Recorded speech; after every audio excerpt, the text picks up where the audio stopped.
Hi, അപ്പോൾ എല്ലാവർക്കും നമ്മുടെ പ്ലൂട്ടോയുടെ പുതിയൊരു ക്ലാസ്സിലേക്ക് സ്വാഗതം. അപ്പോൾ നമുക്ക് എന്ത് ചെയ്യാം, നമ്മുടെ ക്ലാസ് തുടങ്ങാം. അപ്പോൾ അതിനു മുമ്പേ ആദ്യമായിട്ട് കാണുന്നവരാണെങ്കിൽ നമ്മൾ ഓരോ വീഡിയോസിനും നമ്മൾ 30 ചോദ്യങ്ങളാണ് നമ്മൾ നോക്കുന്നത്. അപ്പോൾ എന്ത് ചെയ്യും, നമ്മൾ മാക്സിമം റിവൈസ് ചെയ്താണ് നമ്മുടെ ക്ലാസ് മുന്നോട്ട് പോകുന്നത്. അപ്പോൾ കുറേയേറെ വീഡിയോസായി.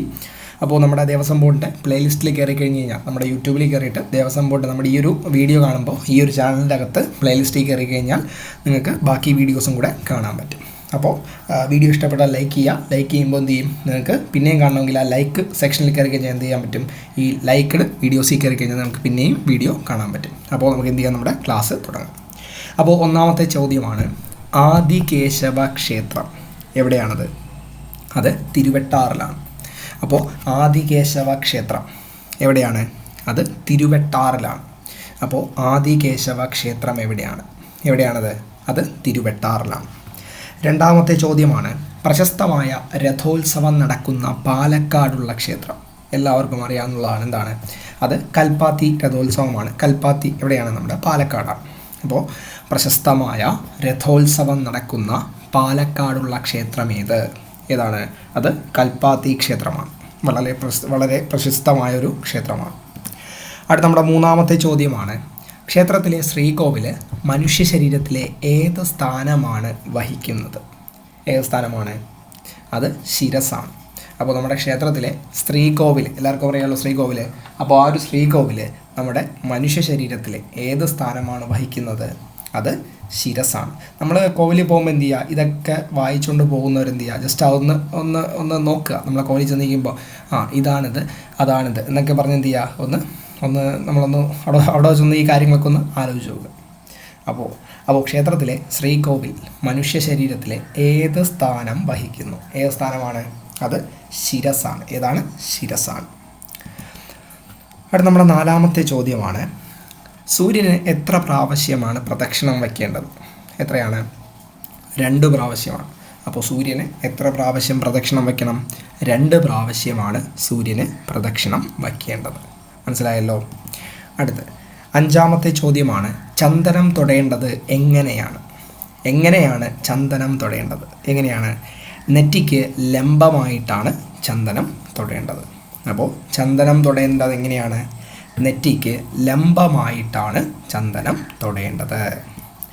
അടുത്ത 6ാമത്തെ ചോദ്യമാണ്, സാഷ്ടാംഗ പഞ്ചാംഗ നമസ്കാരങ്ങൾ ഏത് ദിശയിലേക്ക് നോക്കിയിരിക്കുന്ന ക്ഷേത്രങ്ങളിലാണ് ചെയ്യുവാൻ പാടില്ലാത്തത്? ഏതൊക്കെ ക്ഷേത്രങ്ങളിലാണ് ചെയ്യാൻ പാടില്ലാത്തത്? തെക്കും വടക്കും ദിശയിലേക്ക് ഇരിക്കുന്ന ക്ഷേത്രങ്ങളിൽ എന്ത് ചെയ്യാൻ പാടില്ല? സാഷ്ടാംഗ പഞ്ചാംഗ നമസ്കാരങ്ങൾ ചെയ്യാൻ പാടില്ല. അപ്പോൾ തെക്കും വടക്കും ദർശനമുള്ള ക്ഷേത്രങ്ങളിൽ എന്ത് ചെയ്യാൻ പാടില്ല? സാഷ്ടാംഗ പഞ്ചാംഗ നമസ്കാരങ്ങൾ ചെയ്യാൻ പാടില്ല. ഇപ്പോൾ ചോദ്യം ഒന്നുകൂടി പറയാം. സാഷ്ടാംഗ പഞ്ചാംഗ നമസ്കാരങ്ങൾ ഏത് ദിശയിലേക്ക് നോക്കിയിരിക്കുന്ന ക്ഷേത്രങ്ങളിൽ ചെയ്യുവാൻ പാടില്ല? തെക്കും വടക്കും ദിശകളിലേക്ക് ദർശനമുള്ള ക്ഷേത്രങ്ങളിൽ എന്ത് ചെയ്യാൻ പാടില്ല? സാഷ്ടാംഗ പഞ്ചാംഗ നമസ്കാരങ്ങൾ ചെയ്യുവാൻ പാടില്ല. അടുത്ത 7ാമത്തെ ചോദ്യമാണ്, ക്ഷേത്രത്തിൽ സ്ഥിരപ്രതിഷ്ഠ ചെയ്യുന്ന മൂലവിഗ്രഹങ്ങൾക്ക് പറയുന്ന പേരെന്ത്? എന്ത് പേരാണ്? അചല ബിംബങ്ങളെന്നാണ് പറയുന്നത്.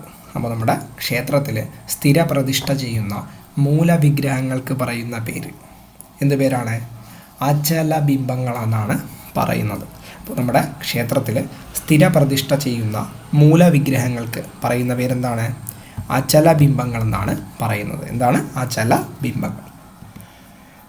അടുത്ത 8ാമത്തെ ചോദ്യമാണ്, പ്രദക്ഷിണത്തിലെ ദ എന്ന അക്ഷരം എന്തിനെ സൂചിപ്പിക്കുന്നു? ദ എന്ന അക്ഷരം മോക്ഷദായകമാണ് സൂചിപ്പിക്കുന്നത്.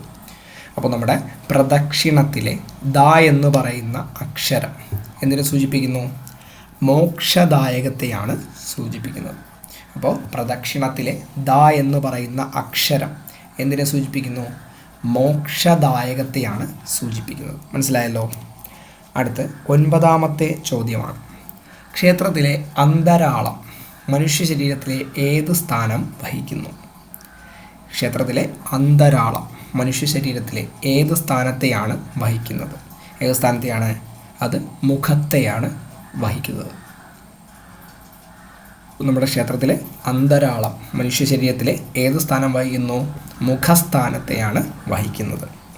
അടുത്ത നമ്മുടെ 10ാമത്തെ ചോദ്യമാണ്, വലിയ ബലിക്കലിന് പറയുന്ന പേരെന്ത്? എന്താണ്? ശ്രീബലിനാഥൻ എന്നാണ് പറയുന്നത്. അപ്പോൾ ക്ഷേത്രത്തിലെ വലിയ ബലിക്കലിന് പറയുന്ന പേരെന്താണ്? ശ്രീബലിനാഥൻ എന്നാണ് പറയുന്നത്. അപ്പോൾ ക്ഷേത്രത്തിലുള്ള വലിയ ബലിക്കലിന് പറയുന്ന പേരെന്താണ്? ശ്രീബലിനാഥൻ എന്നാണ് പറയുന്നത്. മനസ്സിലായെന്ന് വിചാരിക്കുന്നു. അടുത്ത 11ാമത്തെ ചോദ്യമാണ് പരബ്രഹ്മക്ഷേത്രം എവിടെയാണ്? നമ്മൾ പറയുമ്പോൾ തന്നെ എന്ത് പറയും? ഓച്ചിറ പരബ്രഹ്മക്ഷേത്രമെന്ന് നമ്മൾ പറയും. അപ്പോൾ പരബ്രഹ്മക്ഷേത്രം എവിടെയാണ്? അത് ഓച്ചിറയിലാണ്. നമ്മൾ പറയുമ്പോൾ തന്നെ എന്താണ്? ആ ഒരു പേരിൽ തന്നെ ഓച്ചിറ പരബ്രഹ്മക്ഷേത്രം എന്നാണ് നമ്മൾ പറയുന്നത്. അടുത്ത 12ാമത്തെ ചോദ്യമാണ് അർജുനൻ പ്രതിഷ്ഠ നടത്തിയ ക്ഷേത്രം എന്ന് പറയപ്പെടുന്ന അല്ലെങ്കിൽ എന്ന് വിശ്വസിക്കുന്ന ക്ഷേത്രം ഏതാണ്? അത് പൂർണ്ണത്രയീശ ക്ഷേത്രമാണ്. അപ്പോൾ അർജുനൻ പ്രതിഷ്ഠ നടത്തിയ ക്ഷേത്രം ഏതാണ്? അത് പൂർണ്ണത്രയീശ ക്ഷേത്രമാണ്. അപ്പോൾ അർജുനൻ പ്രതിഷ്ഠ നടത്തിയ ക്ഷേത്രം ഏതാണ്? പൂർണ്ണത്രയീശ ക്ഷേത്രമാണ്. അടുത്ത 13ാമത്തെ ചോദ്യമാണ് ലോകത്തിലെ ഏറ്റവും വലിയ ക്ഷേത്രം. എല്ലാവർക്കും അറിയാം എവിടെയാണ്? അങ്കോർവത് ക്ഷേത്രമാണ്. എവിടെ സ്ഥിതി ചെയ്യുന്നു? കംബോഡിയയിലാണ് സ്ഥിതി ചെയ്യുന്നത്. ഇപ്പോൾ നമ്മുടെ വ്ളോഗൊക്കെ എടുത്ത് നോക്കിക്കഴിഞ്ഞാൽ നമ്മുടെ ക്ഷേത്രത്തിലൊക്കെ അങ്കോർവത് ക്ഷേത്രത്തിലൊക്കെ പോകുന്ന വ്ളോഗർമാരുടെ വീഡിയോ ഒക്കെ കണ്ടു കഴിഞ്ഞാൽ നിങ്ങൾക്ക് മനസ്സിലാവും, കറക്റ്റായിട്ട് മനസ്സിലാവും. അപ്പോൾ ലോകത്തിലെ ഏറ്റവും വലിയ ക്ഷേത്രം ഏതാണ്? അത് അങ്കോർവത് ക്ഷേത്രമാണ്. എവിടെയാണത്? അത് കംബോഡിയയിലാണ് സ്ഥിതി ചെയ്യുന്നത്. അത് നമ്മുടെ 14ാമത്തെ ചോദ്യമാണ് 12 ഏക്കർ വിസ്തീർണമുള്ള ഏത് ക്ഷേത്രത്തിലാണ് തുളസിച്ചെടി വളരാത്തത്? എവിടെയാണ്? അത് കൂടൽമാണിക്യ ക്ഷേത്രത്തിലാണ്. കൂടൽമാണിക്യ ക്ഷേത്രത്തിലെ സദ്യ നീ ഉണ്ടിട്ടുണ്ടോ, ഉണ്ടിട്ടില്ലെങ്കിൽ എന്നൊക്കെ പറയുന്ന കാര്യം, ഈ ഒരു നമ്മുടെ ഒരു സെൻറ്റൻസ് നമ്മൾ പണ്ട് നമ്മുടെ സ്കൂൾ ക്ലാസ്സുകളിൽ പഠിച്ചിട്ടുള്ളതാണ്. അറിയാമെന്നുള്ളൊരു താഴെ കമൻറ്റ് ചെയ്യാം. ഒരു കവി പറയുന്ന വാക്കുകളാണത്. മനസ്സിലായല്ലോ? ഇത് ഓർമ്മയുള്ളവർക്ക് ഓർമ്മയാണ്. കൂടൽമാണിക്യ ക്ഷേത്രത്തിലെ സദ്യ നീ ഉണ്ടിട്ടുണ്ടോ, ഉണ്ടിട്ടില്ലെങ്കിൽ എന്ന് പറഞ്ഞൊരു വരിയുണ്ട്. എനിക്ക് പൂർണ്ണമായിട്ട് ഓർമ്മയില്ല, പോട്ടെ. അപ്പോൾ 12 ഏക്കർ വിസ്തീർണമുള്ള ഏത് ക്ഷേത്രത്തിലാണ് തുളസിച്ചെടി വളരാത്തത്? എവിടെയാണ്? അത് കൂടൽമാണിക്യ ക്ഷേത്രത്തിലാണ് തുളസിച്ചെടി വളരാത്തത്. അപ്പോൾ കൂടൽമാണിക്യ ക്ഷേത്രത്തിൻ്റെ ഇമ്പോർട്ടൻസ് പല ചോദ്യങ്ങൾ അവിടെ നമുക്ക് കിട്ടുന്നുണ്ട്. മനസ്സിലായല്ലോ? അടുത്ത് 15ാമത്തെ ചോദ്യമാണ് ഗ്രാമാദികളിൽ കിഴക്ക് ദർശനമായിരിക്കുന്ന ക്ഷേത്രത്തിൽ അവലംബിക്കുന്ന ദിക്കുകൾ ഏതെല്ലാമാണ്? നിര്യാതി, പടിഞ്ഞാറ്, വായുകോൺ, വടക്ക്. അപ്പോൾ ഗ്രാമാദികളിൽ കിഴക്ക് ദർശനമായിരിക്കുന്ന ക്ഷേത്രത്തിൽ അവലംബിക്കുന്ന ദിക്കുകൾ ഏതൊക്കെയാണ്? നിര്യാതി, പടിഞ്ഞാറ്, വായുകോണ്, വടക്ക്. മനസ്സിലായല്ലോ? അടുത്ത 16ാമത്തെ ചോദ്യമാണ് ഏത് ദിക്ക് നോക്കിയിട്ടാണ് തീർത്ഥം സേവിക്കേണ്ടത്? അപ്പോൾ നമ്മുടെ കോവിലിനൊക്കെ തീർത്ഥം കിട്ടുമ്പോൾ നമ്മൾ എങ്ങനെയെങ്കിലുമൊക്കെ നോക്കിയിട്ട് എവിടെന്നെങ്കിലും നോക്കിയിട്ട് നമ്മൾ എന്തെങ്കിലുമൊക്കെ ചെയ്യുമല്ലോ. അങ്ങനെയാണ് നമ്മൾ നോർമലി തീർത്ഥം, നമുക്ക് കറക്റ്റായിട്ട് ഇതിൻ്റെ കാര്യങ്ങളൊക്കെ വശമില്ലാത്ത ആൾക്കാരായിരിക്കും. അപ്പോൾ ഇത് കണ്ടിട്ട് നിങ്ങൾ എന്ത് ചെയ്യണം? അത് കറക്റ്റായിട്ടത് സേവിക്കണം. അപ്പോൾ ഏത് ദിക്ക് നോക്കിയിട്ടാണ് തീർത്ഥം സേവിക്കേണ്ടത്? ഏത് ദിക്ക് നോക്കിയിട്ടാണ്? കിഴക്ക് ദിക്ക് നോക്കിയിട്ടാണ് എന്ത് ചെയ്യേണ്ടത്? തീർത്ഥം സേവിക്കേണ്ടത്. അപ്പോൾ ഏത് ദിക്ക് നോക്കിയാണ് തീർത്ഥം സേവിക്കേണ്ടത്? ഏത് ദിക്ക് നോക്കിയിട്ടാണ്? കിഴക്ക് ദിക്ക് നോക്കിയാണ് തീർത്ഥം സേവിക്കേണ്ടത്. മനസ്സിലായല്ലോ? ഏതൊക്കെ? കിഴക്ക് ദിക്ക് നോക്കിയിട്ടാണ് തീർത്ഥം സേവിക്കേണ്ടത്. അടുത്ത 17ാമത്തെ ചോദ്യമാണ് ഗണപതിയുടെ പ്രദക്ഷിണ സംഖ്യ എത്രയാണ്? 1 അപ്പോൾ ഗണപതിയുടെ പ്രദക്ഷിണ സംഖ്യ എത്രയാണ്? 1. അപ്പോൾ ഗണപതിയുടെ പ്രദക്ഷിണ സംഖ്യ എത്രയാണ്? 1. അടുത്ത 18ാമത്തെ ചോദ്യമാണ് അഷ്ടാശ്ര പ്രസാദത്തിന് പറയുന്ന പേരെന്ത്? വേസരം എന്നാണ്. അപ്പോൾ അഷ്ടാശ്ര പ്രസാദത്തിന് പറയുന്ന പേരെന്താണ്? വേസരം എന്നാണ് പറയുന്നത്. അപ്പോൾ അഷ്ടാശ്ര പ്രസാദത്തിന് പറയുന്ന പേരെന്താണ്? വേസരം എന്നാണ് പറയുന്നത്. ചോദ്യം ഒന്നുകൂടി പറയാം. അഷ്ടാശ്ര പ്രസാദത്തിന് പറയുന്ന പേര് എന്ത് പേരാണ്? വേസരം എന്നാണ് പറയുന്നത്. അടുത്ത് നമ്മുടെ 19ാമത്തെ ചോദ്യമാണ് സുപത്മ എന്ന ഭൂമിയിൽ ദേവനെ പ്രതിഷ്ഠിച്ച് പൂജിച്ചാൽ ഉണ്ടാകുന്ന ഗുണമെന്ത്? നമ്മുടെ ചോദ്യം ഒന്നുകൂടി പറയുകയാണ്. സുപത്മ എന്ന ഭൂമിയിൽ നമ്മുടെ ദേവനെ പ്രതിഷ്ഠിച്ചിട്ട് പൂജിച്ചാൽ ഉണ്ടാകുന്ന ഗുണം എന്താണ്?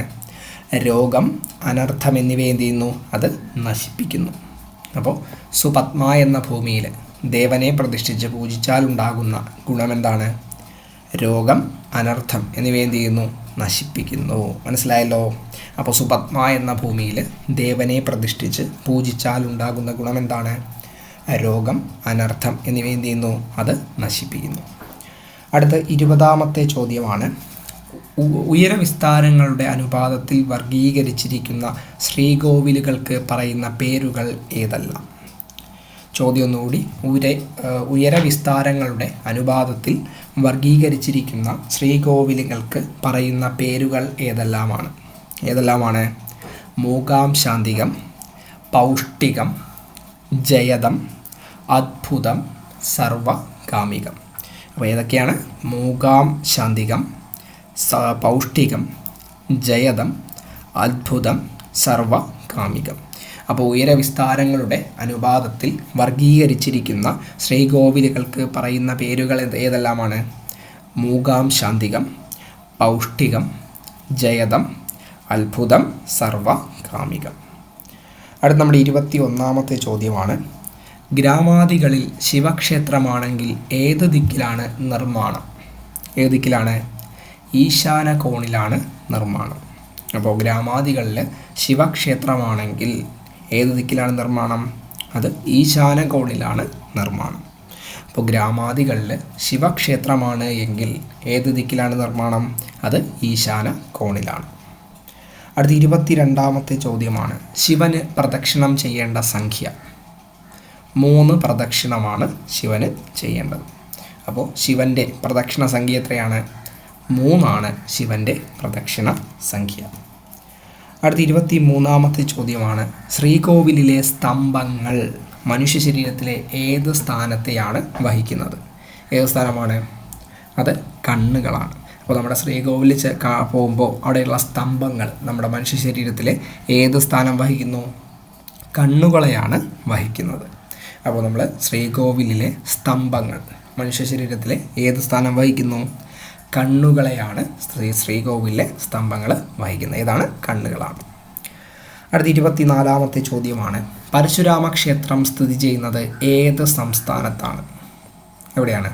നമ്മുടെ കേരളത്തിലാണ്. അപ്പോൾ പരശുരാമ ക്ഷേത്രം എന്തിനാണ് പ്രസിദ്ധം?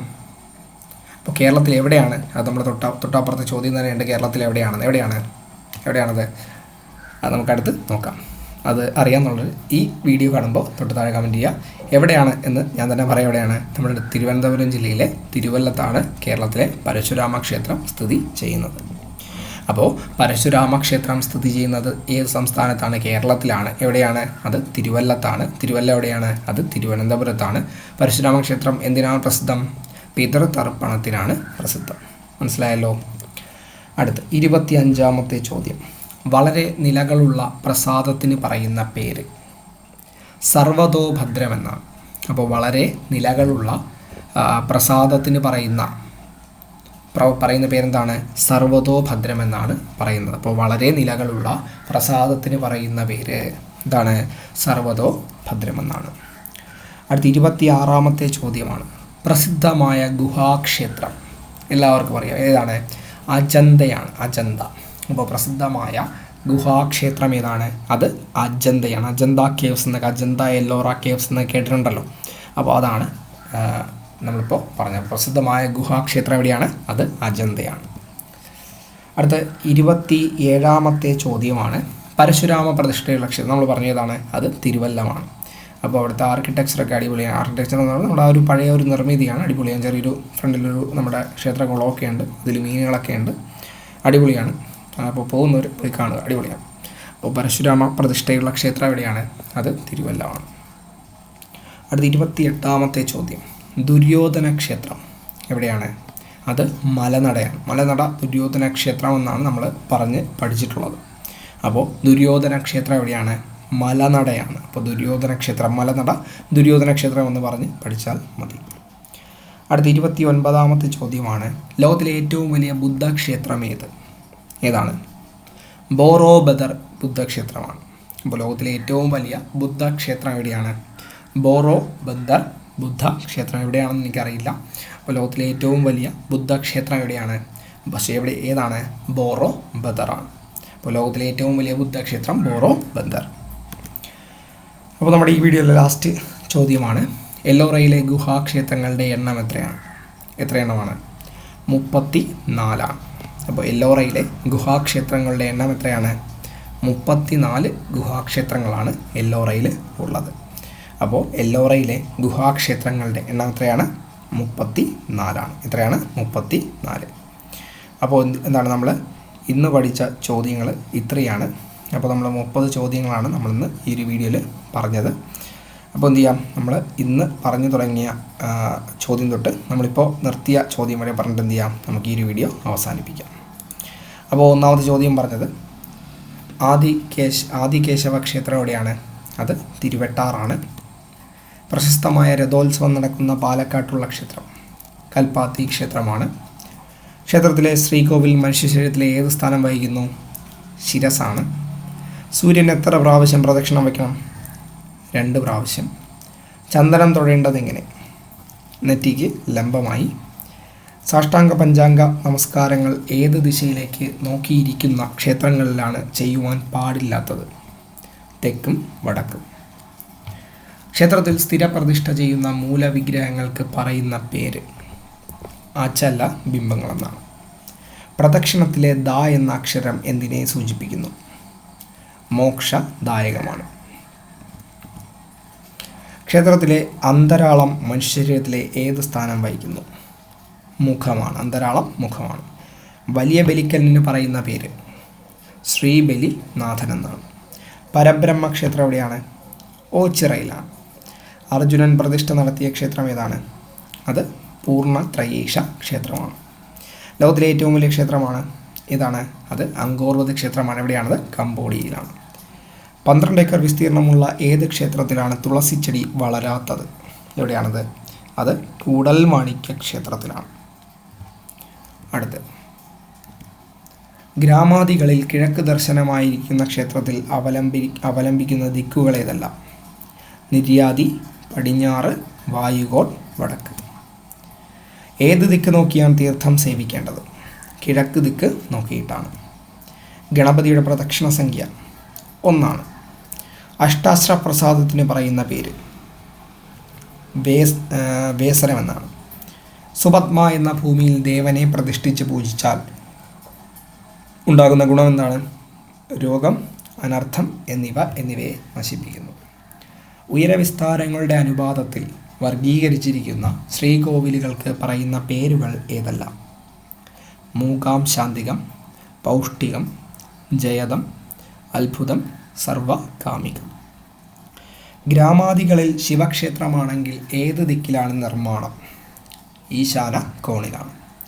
ശിവന് പ്രദക്ഷിണം ചെയ്യേണ്ട സംഖ്യ 3. ശ്രീകോവിലിലെ സ്തംഭങ്ങൾ മനുഷ്യ ശരീരത്തിലെ ഏത് സ്ഥാനം വഹിക്കുന്നു? കണ്ണുകളാണ്. പരശുരാമ ക്ഷേത്രം സ്ഥിതി ചെയ്യുന്നത് ഏത് സംസ്ഥാനത്തിലാണ്? നമ്മുടെ കേരളത്തിലാണ്. വളരെ നിലകളുള്ള പ്രസാദത്തിന് പറയുന്ന പേര് സർവതോ ഭദ്രമെന്നാണ്. പ്രസിദ്ധമായ ഗുഹാക്ഷേത്രം അജന്തയാണ്. പരശുരാമ പ്രതിഷ്ഠയുള്ള ക്ഷേത്രം അത് തിരുവല്ലമാണ്. തിരുവനന്തപുരം ജില്ലയിലാണ്. ദുര്യോധന ക്ഷേത്രം എവിടെയാണ്? മലനടയാണ്. ലോകത്തിലെ ഏറ്റവും വലിയ ബുദ്ധക്ഷേത്രം ബോറോ ബദറാണ്. എല്ലോറയിലെ ഗുഹാക്ഷേത്രങ്ങളുടെ എണ്ണം എത്രയാണ്? 34. അപ്പോൾ ഇത്രയും ചോദ്യങ്ങളാണ് നമ്മൾ ഈ ഒരു വീഡിയോയിൽ നോക്കിയത്. അപ്പോൾ എന്തെങ്കിലും സജഷൻസോ എന്തെങ്കിലും കാര്യങ്ങളോ പറയാനുണ്ടെങ്കിൽ എന്ത് ചെയ്യുക, താഴെ ഒന്ന് കമൻറ്റ് ചെയ്താൽ മതി. അപ്പോൾ ഓക്കെ.